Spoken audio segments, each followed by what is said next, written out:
बेहतरीन लोग वो हैं जो अच्छे अखलाक के मालिक हैं। जन्नत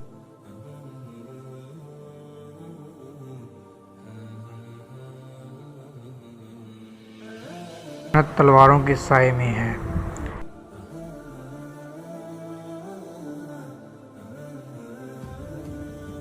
पांच चीज़ों से पहले गनीमत जानो।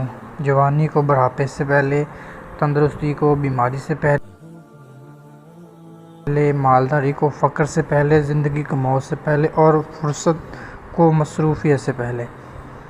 बेशक अल्लाह ताला रहीम व करीम है और वो रहम को पसंद करता है।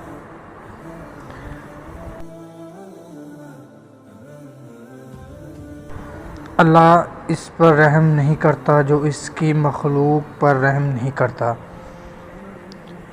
जो अल्लाह और आखिरत पर ईमान रखता है इसको चाहिए कि नेक बात करे वरना खामोश रहे, पड़ोसियों और अपने मेहमान की इज़्ज़त करे। तो जी व्यूअर्स, कैसी लगी हमारी वीडियो? प्लीज़ हमारे चैनल को लाजमी सब्सक्राइब करें। Thank you so much.